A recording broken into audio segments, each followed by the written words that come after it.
Oxnard, a family tradition for over 40 years. Learn more at vistaoxnard.com.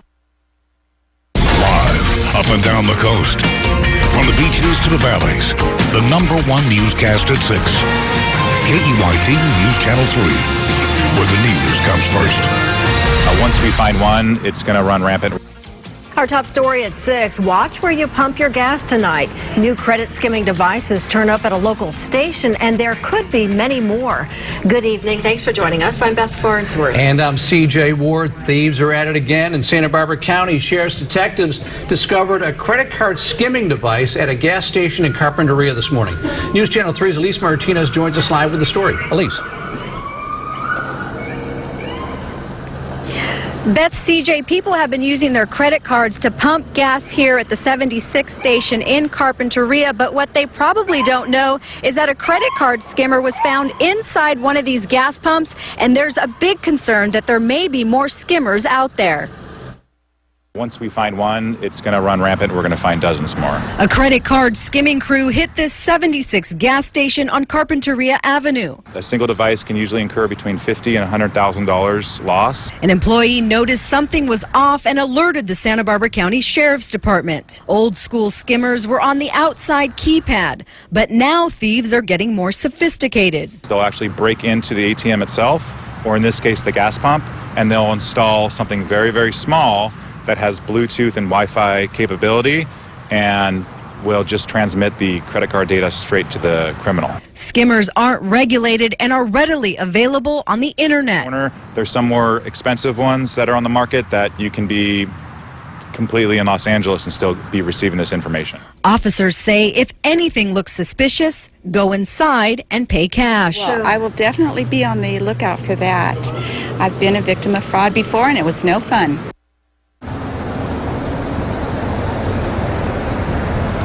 The investigation is ongoing, and if you believe you are a victim, you're urged to contact the Sheriff's Department. Live in Carpinteria, Elise Martinez, News Channel 3. It's so frustrating. Thank you, Elise. Former KCOY 12 anchor Paula Lopez will serve jail time for driving drunk and assaulting a peace officer. A judge today accepted a settlement in the case. Lopez could get up to 120 days in jail. She pleaded no contest to 4 counts. Attorneys for both sides appeared in court this morning. However, Lopez was not present. She was arrested in September for DUI and battery on a peace officer.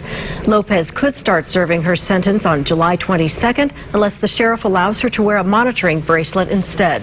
An electrical short may have sparked a trailer fire in Lompoc this afternoon. Investigators are trying to officially pinpoint the cause, but the homeowner says an electrical socket in a bedroom started the fire. The owner says he stepped away from the trailer and came back to find it on fire. The homeowner's wife was inside but got out in time. She was not hurt. She was taken to a hospital as a precaution. And check this out. A bust in Los Angeles netted more than 4,000 illegal hoverboards. And tonight, a warning from sheriff's investigators. Those hoverboards were labeled with a fake UL logo that indicates the electronic product has undergone safety testing. Now, authorities, however, say that those boards are not safe. They could actually explode. New information this evening in a deadly crash between a motorcyclist and a train. Investigators say they arrested the motorcyclist for being under the influence of drugs. The crash happened yesterday evening at Las Posas Road and 5th Street in Camarillo. News Channel 3 reporter Kelsey Gerkins joins us live from the scene with the very latest details. Kelsey? Beth, the coroner's office identified the victim this evening as 23-year-old Nadia Unger of Camarillo. She was the passenger on the motorcycle when it crashed into the Metrolink train. This is what it looked like just after 6 Thursday evening. Debris scattered around the intersection of Las Posas Road and 5th Street. A motorcycle missing a tire and various articles of clothing strewn around, including the boots of 23-year-old Nadia Unger. 23-year-old female passenger was ejected from the motorcycle due to the collision.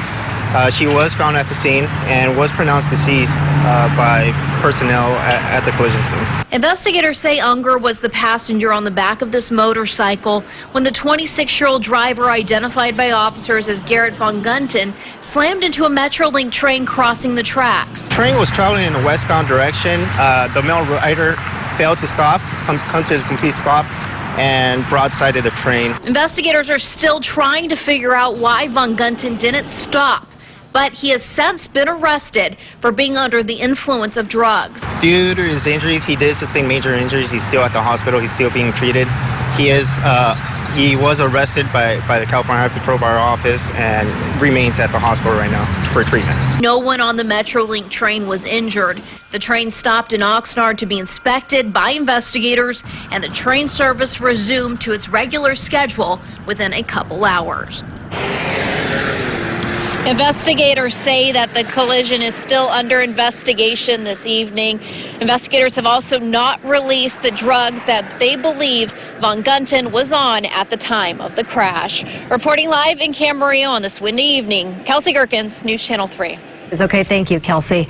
Now to a follow-up on the new water pipeline going into Lake Cachuma. We first broke this story earlier this week. Crews now have a special barge in the lake to install pilings for the pipeline. It will connect to an existing line and begin drawing water in June from a deeper section of the dwindling lake. From there, it will go into the Tecolote Tunnel and down to water users from Goleta south to Carpinteria.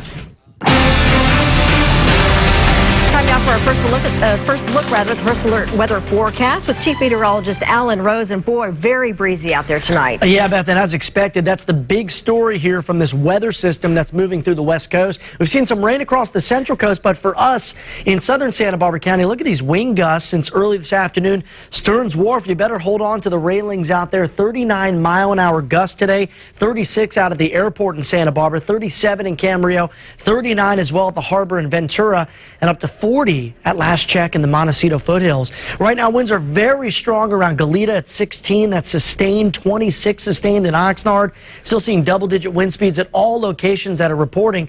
And here's the current wind gust in some areas, still above 30 miles an hour, 16 in Santa Barbara, 18 in San Ynez, and 29 in Goleta. And this advisory goes into effect in just about a little under 2 hours, and it continues for 12 hours, expires tomorrow morning at 8 a.m. But it looks like the overall weather pattern is going to call for periods of windy weather through the weekend and in the next week.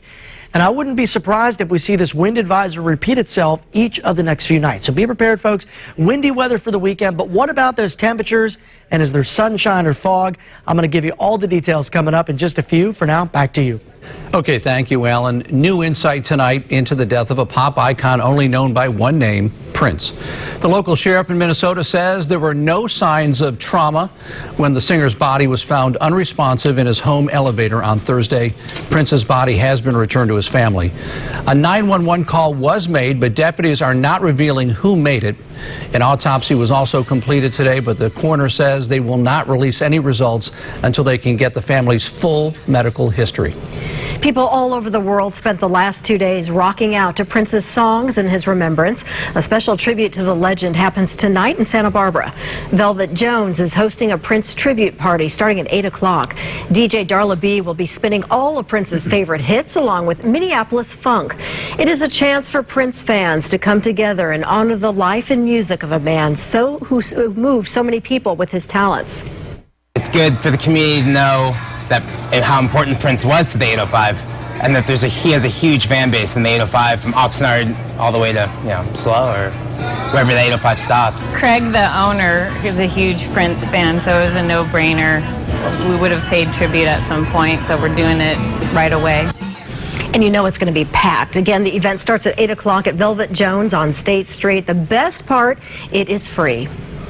And landmarks around the country and right here in California lit up to honor Prince. The LA Coliseum, just one of them, donned purple lights at night. And San Francisco City Hall also bathed in purple, remembering the pop icon. Be sure to check our website. There are more slideshows, including pictures from around the world with monuments celebrating Prince's passing, as well as continued updates on developments in the story. That's on KEYT.com. Going au naturel for the environment. Coming up on News Channel 3 at 6, why 3 ladies took nearly everything off along State Street today. And a California street opens up, the surprise that could take days to repair. Plus, flying high and trying to break a world record, how you can track the historic flight on this amazing solar plane. That's coming up. Live, Beth Farnsworth. CJ Ward, and Chief